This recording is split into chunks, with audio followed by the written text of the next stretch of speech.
হরি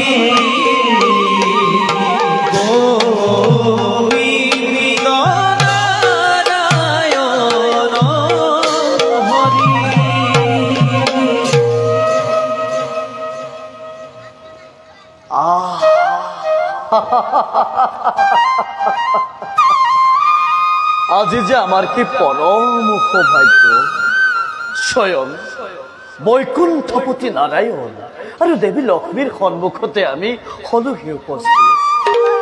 হে প্রভু নারায়ণ, হে পরম করুণাময় জগৎ জননী, দুইরে চরণত এই নেকি নারদর সহস্র কোটি প্রণাম প্রভু। ওঠা দেবরে প্রভু, আজি অকস্মাতে বৈকুণ্ঠত উপস্থিত হওয়ার উদ্দেশ্য মাত্র এটাই, দুইটা চরণ দর্শন করার আর তবু আশীৰ্বাদৰ ফলত পূৰণ হল মোৰ মনেৰ কামনা। কিন্তু হে জনাৰ্দন, প্ৰকাশ কৰা মনৰ অভিলাষ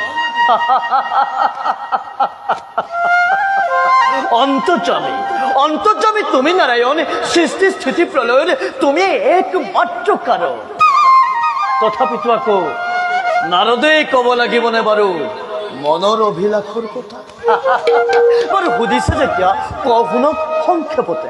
দুৰ্জনৰ অত্যাচাৰত ধৰিত্ৰী আজি ম্ৰিয়মান কৰি অহৰ্নিশে সেবিছে তোমাৰ এই চৰণ। ধৰিত্ৰীৰ উদ্ধাৰৰ উপায় তুমি কেতিয়া চিন্তা কৰিবা? দেবৰে প্ৰভু, তাৰ বাবে অলপ নকৰিবা সংশয়।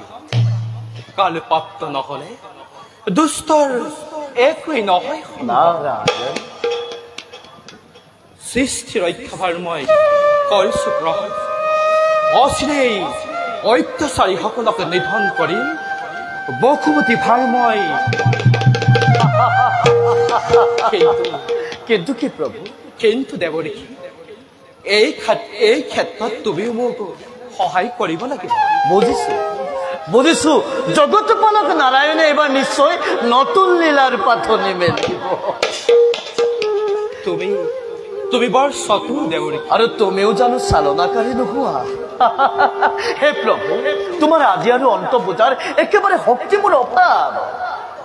বাৰু প্ৰভু, হে মাতৃ, তব দুখানি চৰণত পুনশ্চবাৰ প্ৰণিপাত জনাই দেখে যাওঁৰে নিজ কৰ্তব্যত হবই অগ্ৰসৰ। সন্তান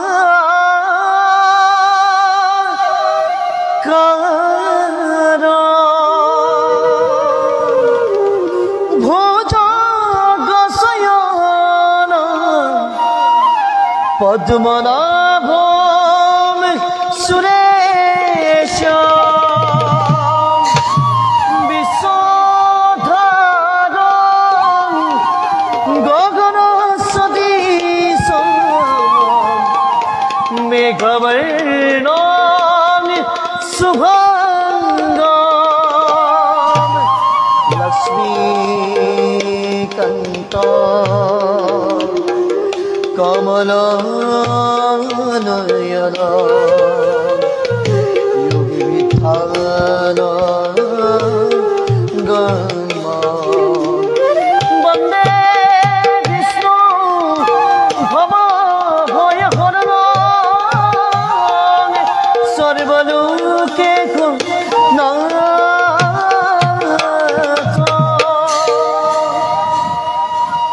স্মরণ মাত্রকে যিহেতু দুৰ্ঘোৰ এই সংসাৰ দুখ হৰন্ত ও এখিখে তুতেখে ঈশ্বৰক বিষ্ণু এ বুলয় যতম ঘন্ত এ প্ৰভু ভগৱান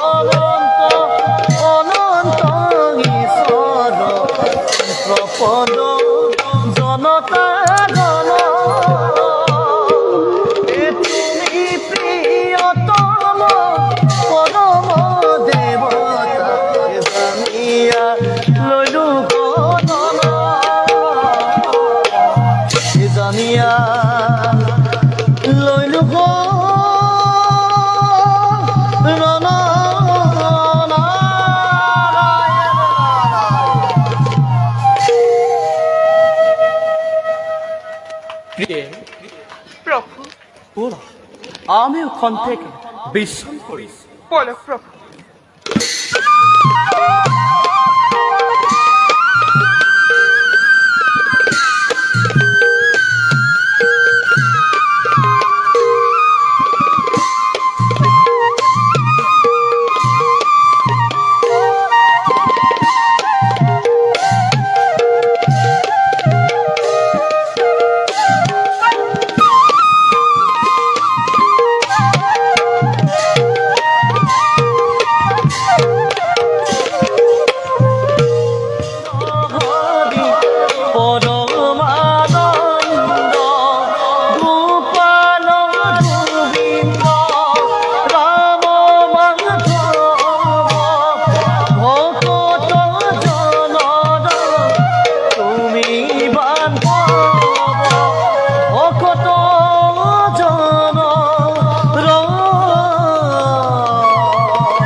সর্বেশাং কল্যাণমস্তু।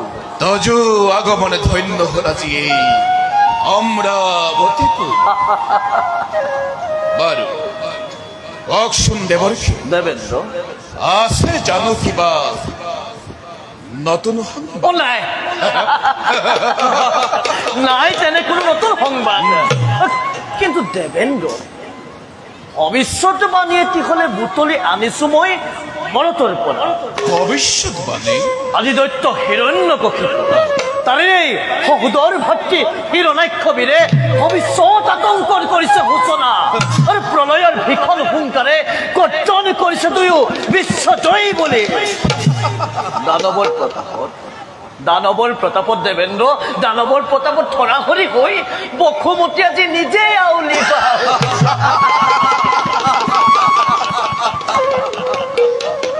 দেবর্ষি দানবর নিষ্ফল গর্জন।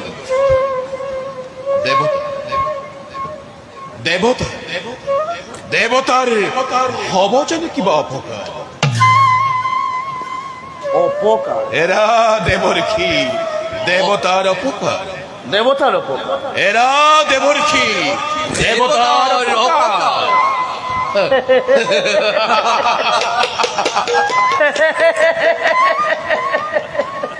ও হাঁহি উঠে শুনি তোমাৰ কথা। তুমি কোৱাচোন বাৰু সহজ লোচন, বিশ্ব বৈৰী হৈ যদি দুই দৈত্যবীৰ বিশ্ব বুকুৰ পৰা ৰব জানো তোমালোকৰ অমৰাৱতী ভিন্ন ৰূপত?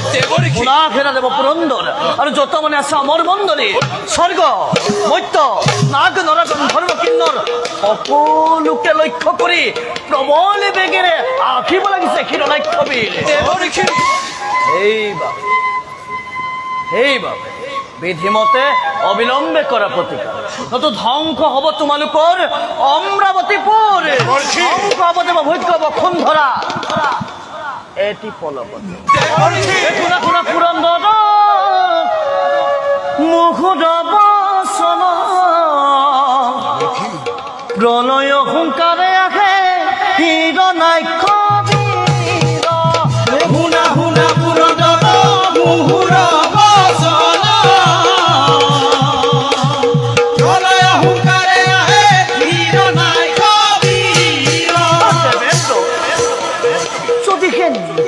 কৰিব নোৱাৰা সেই দৈত্য, যদিহে নিধন কৰিব নোৱাৰে সেই দৈত্য, তেন্তে তোমালোকে কি কৰিবা?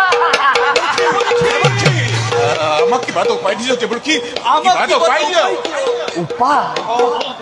সৰুবোৰ ৩৩ কোটি দেৱতাক আকৌ উপায় দিব লাগে নেকি? নাৰদে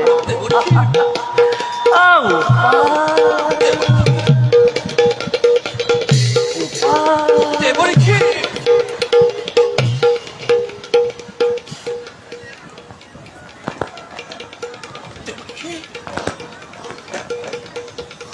নাৰায়ণ কাকে যোগা দিব সমিধান। শুনা শুনা পুৰন্দৰ মুহুৰ বচন,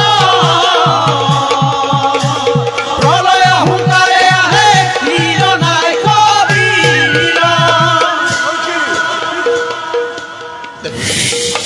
দেবেন্দ্ৰ দেৱগণ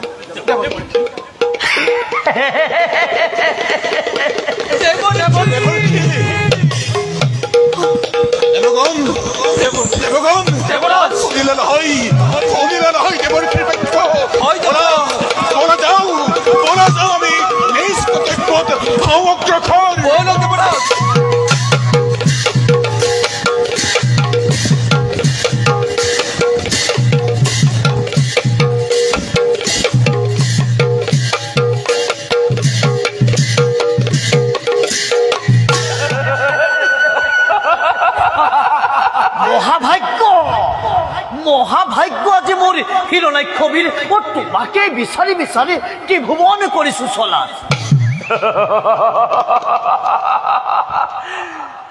মুৰুৱাদী মহাভাগ্য দেৱৰীখি দেৱৰীখি পালানে সংবাদ কিবা কেনি আছে দেৱগণ আৰু কেনি আছে সেই হেৰুণ নাৰায়ণ ও নাৰায়ণ নাৰায়ণ কম্পমান আজি তোমাৰ নাম নাৰায়ণ কম্পমান আজি মোৰ নাম আৰু দেৱতা দেৱতা শক্তিহীন আজি পথৰ ভিক্ষাৰী দেৱতা পথৰ ভিক্ষাৰী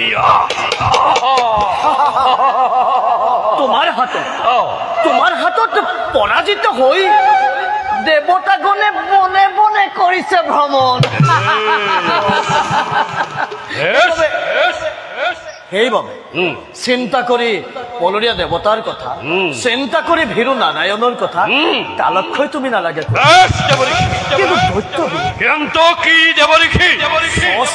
দেখিলো বীৰেন্দ্ৰকে যুদ্ধ লাগে অবিৰাম কৰিছে গৰ্জন ক'ত আছে হিৰণ্যাক্ষ ক'ত আছে হিৰণ্যাক্ষ বুলি ত্ৰিভুৱন কৰিছে চলা কোন শিবিৰ দেৱৰী কোন শিবিৰ দেৱতা গন্ধৰ্ব কিম্বাহী নৰপৃথিৱী হিৰণ্যাক্ষ থাকোতে জীয়াই ইমান শক্তি হল ঈশ্বৰীষে প্ৰতিযোদ্ধাহীন অস্থান কৰি দৈত্যবী যদিও বা আহিছে প্ৰকৃত দেখি মৃত্যুকে বিচাৰে কিন্তু তাৰ বলবীৰ্যত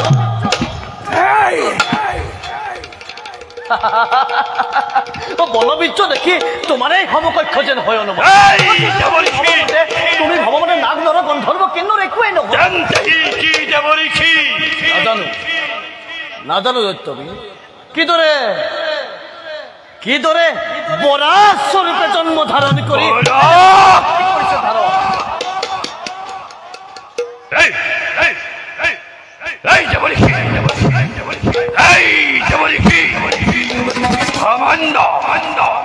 সামান্য এটা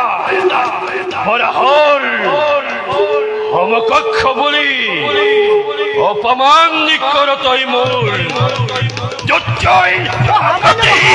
সামান্য নহয় অতিকে দুৰন্ত গন্ধৰ্ব কিন্তু সকলোকে পৰাস্ত কৰি বৰ্তমান সেই পাতালত কৰিছে আৰু পৰমা সুন্দৰী তোমাৰ আশাৰ কামিনী পৰমা সুন্দৰী ধৰিত্ৰীকে পত্নীৰ আশাৰ কামিনী মোৰ ধৰিত্ৰী পত্নীৰূপে পাব খুজে মোৰ এই জীৱন্ত কালত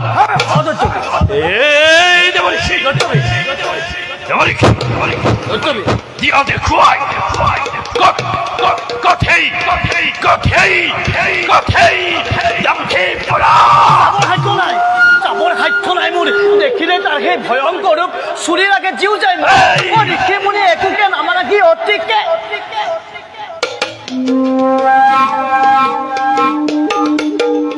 দৈত্যবী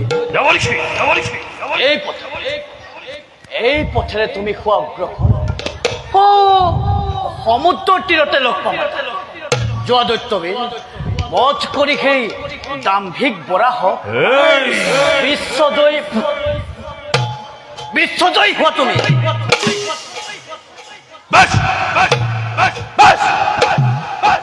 এই গুচাম মোৰ মনৰ হেঁপাহ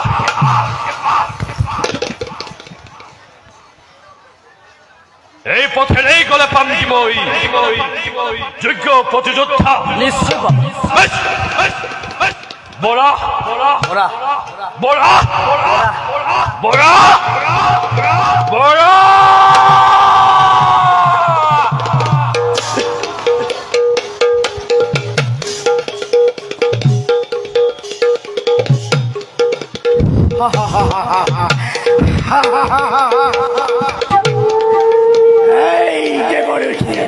দৈত্যবী পাতাল ধরিছে প্রবেশ হিরণ্যাক্ষ বীরে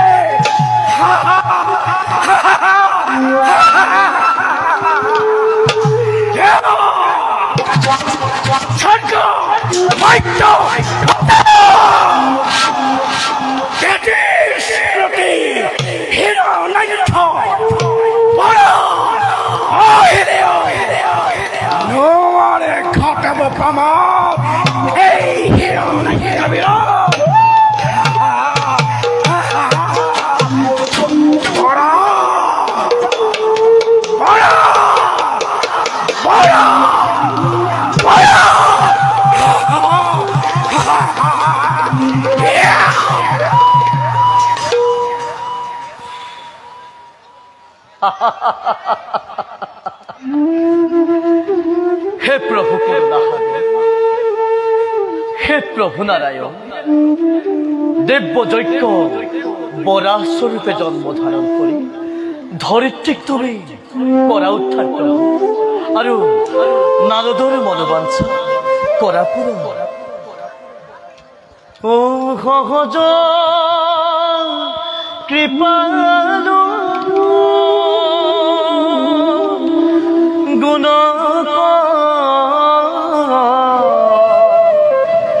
প্রকাশিয়ে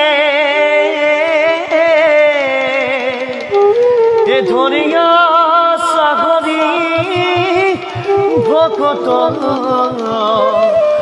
বৎসল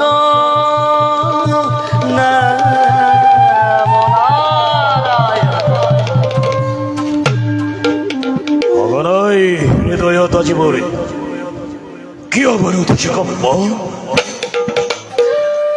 ত্রিভুবন জয় করি বীর ভাতৃ হিরণাক্ষ মোর এটিও কি অবরোধ হিরণী দৈত্যরাজর জয় হোক। ও দেবর হিন্নার দৈত্যবীর কোয়া কিবা হয়তো অকস্মাতে নবী আহিলাই নাই কোনো তেনে বিশেষ কারণ, কিন্তু কি হঠাৎ কিনে ঘটিল ঘটন যার ভাবে বিচলিত হয়ে প্রবেশ করিছে তুমি দৈত্যর পুরী। দৈত্যবীর স্বচক্ষে দেখিল যে অদ্ভুত ঘটনা, কিবা দরে তাক মই করিম প্রকাশ। দেবরিষি ত্রিভুবন বিজয়, ত্রিভুবন জয় করি তোমার ভাতৃ হিরণাক্ষ পাতালত করিছিল প্রবেশ।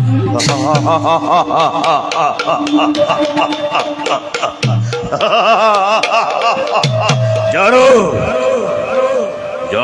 ভালদর দেবরিষি বীর ভাতৃ হিরণাক্ষ পাতালত আতঙ্কর করিছে খুচরা।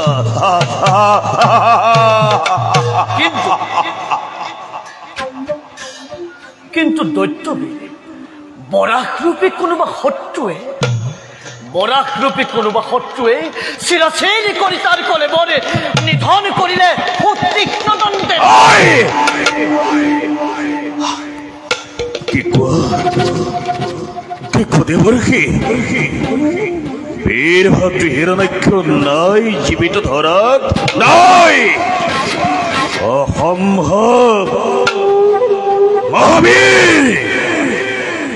মহাবীর হিরণাক্ষ যার প্রতাপ ত্রিভুবন হয় কম্পমান, সৃষ্টি হয় জগততে সাহস্র প্রলয়। বীর ভাতৃ হিরণাক্ষ পারে যেন নিধন হব সামান্য কেবল হরদন্ত প্রহার। দেবরিষি কিয় আমাৰ অসত্য সংবাদ তুমি কৰিছা প্ৰকাশ? নোহে তো অসত্য ঘটনা, সঁচাকৈ তোমাৰ ভাতৃ পৰিছে ৰণ। দেবৰিষি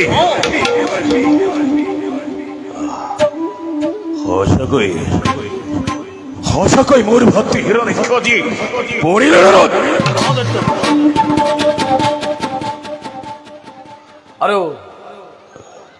আৰু জানানে বাৰু তোমাৰ ভাতৃ সন্তাকাৰী কোন? মোৰ ভাতৃ সন্তাকাৰী কোন? মোৰ ভাতৃহন্তকাৰী এতিয়াও বুজা নাই নে বাৰু তোমাৰ ভাতৃ হন্তাকাৰী কোন? মই কৈছো শুনা, তোমাৰ ভাতৃ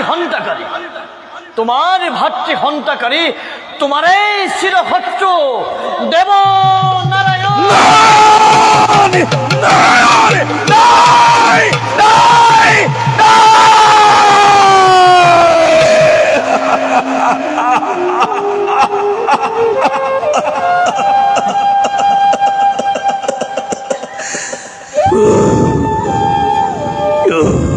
কি সম্পদ খোদালা দেৱৰ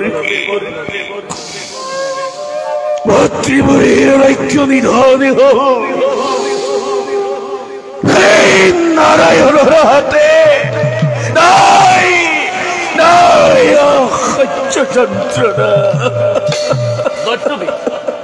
দৈত্যবীৰ নহয়তো শোকৰ সময়, লগত লৈ চতুৰংগত প্ৰৱেশ কৰা তুমি অনতি পলমে নাৰায়ণৰ কাষে পথ কৰি তোমাৰ ভাতৃ হন্তাকাৰীক বিশ্বজয়ী হোৱা, তুমি বিশ্বজয়ী হোৱা। মই এতিয়া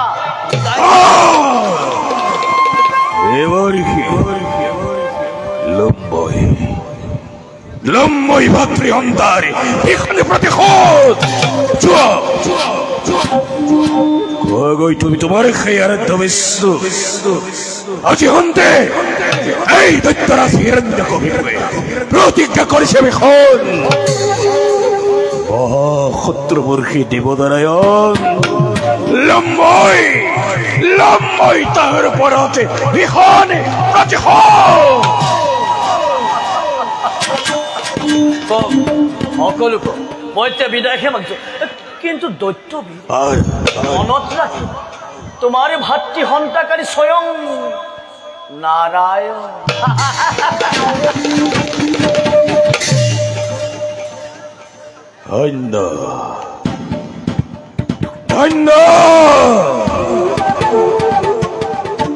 ধন্য ভাই হিৰণ্যকশ,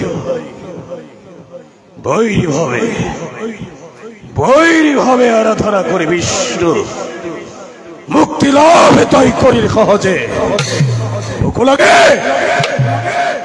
মোকো লাগে অচিৰতে মুক্তিৰ উপায়, শয়নে সপোনে বৈৰী ভাৱে চিন্তা কৰি অনন্ত বিষ্ণু মনৰ কামনা মই কৰিম পুৰা, মনৰ কামনা মই কৰিম পুৰা।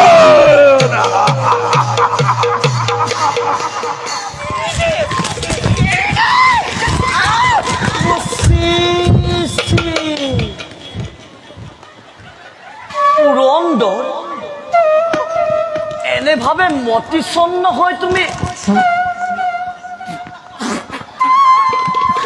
পৰস্তি কৰিছা হৰণ। তোমাৰ এনে কাৰ্য তাৰ আগত শব্দ দেৱতাৰ শিৰশত্ৰু হিৰণ্যকশিপুৱে ব্ৰহ্মাক তপস্যা কৰি জহি পমি গল ধৰাৰ বুকু। তাৰেই ভাজ্য এই কয়াধুৰাণী সন্তান সম্ভৱ, আৰু সেই সন্তানক গৰ্ভতেই নষ্ট কৰি চিৰ শান্তি লাভ কৰিব খোজো দেৱ পুৰন্দৰে।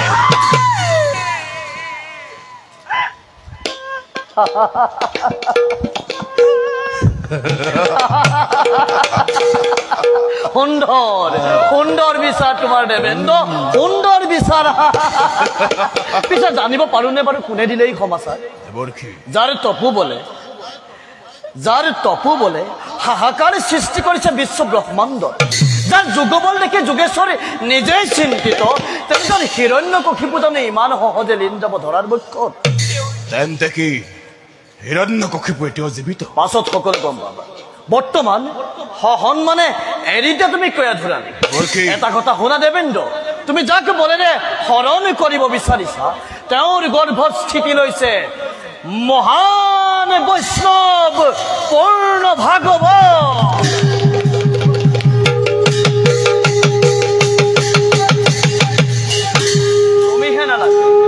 তুমিহে নালাগে দেবেন্দ্ৰ তোমাৰ দৰে ৩৩ কোটি দেৱতাৰ বজ্ৰৰ পহাৰেও নিধন কৰিব নোৱাৰিবা তুমি সেই একো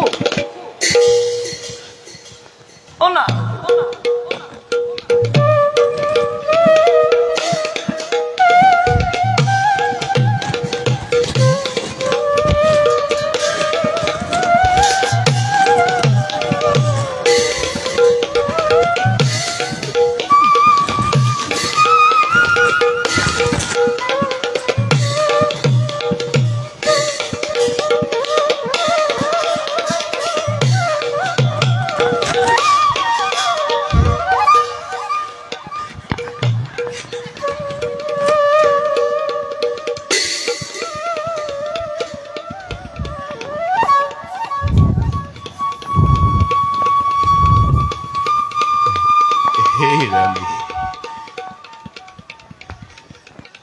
অজ্ঞানে এৰি দিছো পথ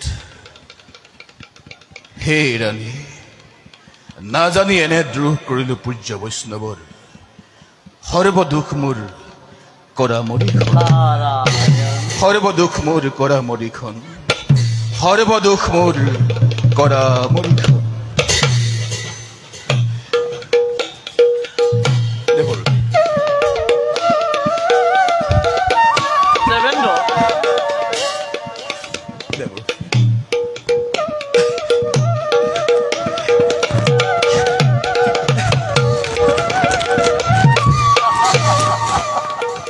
নাৰায়ণ দেবী দেবী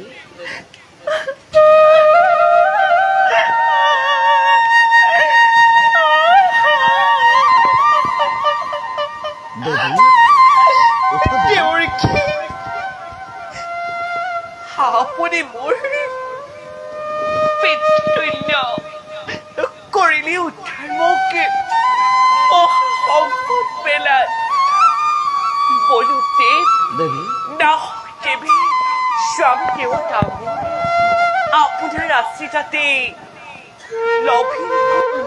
দেবী তুমি কোনো চিন্তা নকৰিবা দেবী নাহে মানে তোমাৰ স্বামী হিৰণ্যকশিপু আমাৰ আশ্ৰমতে থাকিবা তুমি নিতৌ শুনাম মই তোমাক শ্ৰীহৰিৰ গুণানুকীৰ্তন দেৱী শ্ৰীহৰিক আৰাধনা কৰাটো তোমাৰ শ্ৰেষ্ঠ ধৰ্ম আমাৰ শ্ৰেষ্ঠ ধৰ্ম মনুষ্যৰে শ্ৰেষ্ঠ ধৰ্ম আৰু শ্ৰীহৰিক আৰাধনা কৰিবলৈ হ'লে শ্ৰীহৰিৰ একান্ত ভকত হ'ব লাগিব শ্ৰীমদ ভাগৱতৰ ১০ম স্কন্ধ শ্ৰীকৃষ্ণৰ মিথিলা গমন নামৰ আখ্যানটিত কৈছে যিজন প্ৰকৃত ভকত তেওঁ আপোনা আপুনি ব্ৰহ্মপদ পায় তেওঁক পূজা কৰিলে অৰ্চন বন্দন কৰিলে দেৱতাক কৰা পূজাতকৈ শ্ৰেষ্ঠ ফল পায় কাৰণ কি জানানে ভকতেহে দেৱতা আৰু ব্ৰাহ্মণ উভয়কে শুদ্ধ কৰি ৰাখিব পাৰে এই যে মই ক'লো ভকত ভকত শব্দ কি কয় জানানে মই কৈছো শুনিবা দেৱী ভপদে ভগৱন্ত ভয়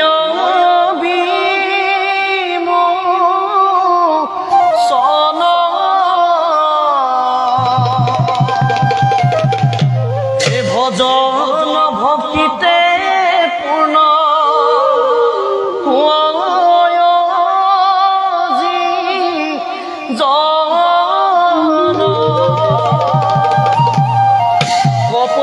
কৃষ্ণ পবিত্ৰ আত্মাক মানন্ত কৃষ্ণ সমস্ততে সম কপদে তদ নৰ উপায়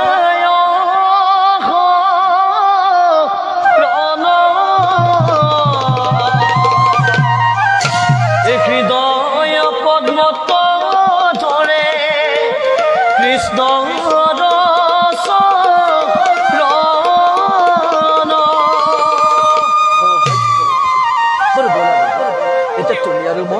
কুটিৰতকৈ শ্ৰীহৰিৰ বিষয়ে আৰাধনা কৰিম কিন্তু দেৱী হৰিকীৰ্তন শুনিবলৈ বৰকৈ ইচ্ছা হৈছে আপুনি বাৰু শুনাবনে বাৰু দেৱী তুমি আৰু মই যাত্ৰাৰ পথত হৰি কীৰ্তন কৰি যাম হৰি মোৰ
কোন তুমি সুন্দৰ বালু এই অৰণ্যৰ মাজত তুমি অকলে অকলে কি কৰিছা বাছা প্ৰণাম দেৱ মই দেৱৰাজ হিৰণ্যকশিপুৰৰ পুত্ৰ নাম মোৰ প্ৰহ্লাদ পিছে আপুনি বাৰু কোন আপোনাৰ মুখৰ গীতবিলাক মোৰ ইমান ভাল লাগে মোকো বাৰু এনে গীত গাবলৈ শিকাবনে দেৱ বাছা দেৱ গীত গাই ঘূৰি ফুৰি আমাৰ দৰে সন্যাসী ফকীৰবিলাকেহে যাৰ খাবলৈ এমুঠি অন্ন নাই পিন্ধিবলৈ এখনি বস্ত্ৰ নাই তেনেলোকেহে হৰি কীৰ্তন কৰি ভাল পায় তুমি কৈছা ত্ৰিভুৱন বিজয় দত্তৰ হিৰণ্যকশিপুৰৰ পুত্ৰ তোমাক আকৌ হৰিনামৰ আৱশ্যক কিয় ৰজাৰ ল'ৰা হলে হৰিনাম গোৱা বেয়া বুলি আপোনাক কোনে ক'লে বাছা ৰজাৰ ল'ৰা হলে হৰিনাম ল'ব পাৰে সঁচা কিন্তু তুমি কৈছা ত্ৰিভুৱনী বিজয় দত্তৰাজ হিৰণ্যকশিপুৰৰ পুত্ৰ তোমাৰ পিতৃ শ্ৰীহৰিৰ ঘোৰ শত্ৰু তেনেস্থলত তুমি যদি হৰি কীৰ্তন কৰা তোমাৰ পিতাই তোমাক খং কৰিব নহয় বাছা দেৱ মোৰ পিতৃয়ে ঈশ্বৰক শত্ৰু বুলি ভাবিছে কিয় তেওঁকো জানো একে নিশ্চয় সৃজন কৰা নাই বাছা সকলোকে একেজন ঈশ্বৰে সৃজন কৰিছে কিন্তু তোমাৰ পিতৃ সেই কথা মানি নলয় আনকি শ্ৰীহৰিৰ নাম শুনাৰ লগে লগে একেবাৰে ক্ৰোধান্বিত হৈ পৰে তাৰ বাবে আপুনি চিন্তা নকৰিব মই মোৰ পিতৃক বুজাম তেওঁ মোৰ কথা নিশ্চয় শুনিব নাৰায়ণ কাৰণ তেওঁ মোক বৰ মৰম কৰে তুমি কোনো চিন্তা নকৰিবা বাছা তোমাক মই বাৰু ২-৪টা হৰি কীৰ্তন শিকাই দিম বাৰু বাছা তুমি আৰু মই প্ৰথমতে গৈ শ্ৰীহৰিক এবাৰ স্থানতে আৰাধনা কৰি লওঁ ব'লা বাছা ভাল দেৱ আহা বহা বাছা দেৱ তুমি শ্ৰীহৰিক একান্ত মানে হৃদয়ত স্থাপন কৰি ল'বা আৰু মই যি গাই যাম মোৰ পাছে পাছে গাই যাবা হ'বনে ভাল দেৱ ওম নমো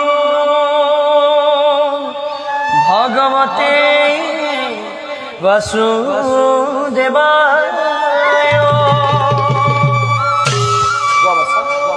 ওম নমো ভগবতে বাসুদেবায় সুন্দর আকো গাবা ওম নমো ভগবতে বাসুদেবায় ওম নমো ভগবতে বাসুদেবায় করিত করণ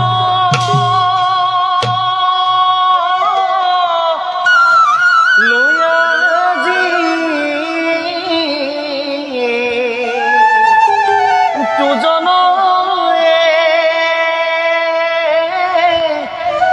খরিদ সরিত শ্রবণ কীর্তন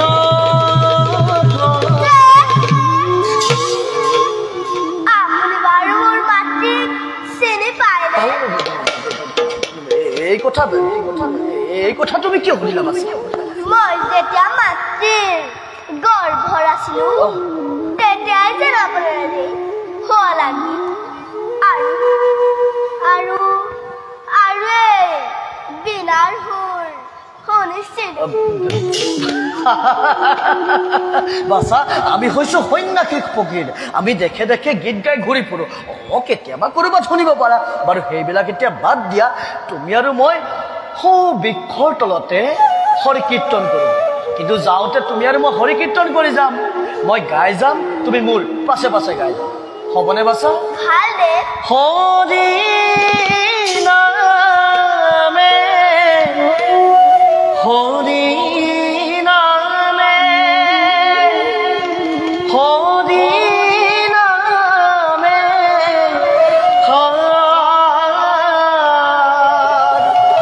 হৰি নামে কৰি আছে জগত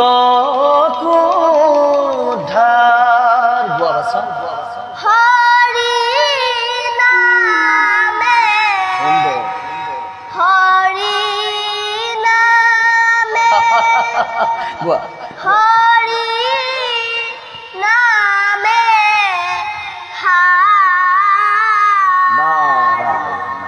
হৰি নামে কৰি আছে জগত সুন্দৰ বাছা অতি সুন্দৰকৈ গাইছা তুমি এতিয়া তুমি আৰু মই পলম নকৰি যাত্ৰা কৰিব লাগে হৰি নামে হৰি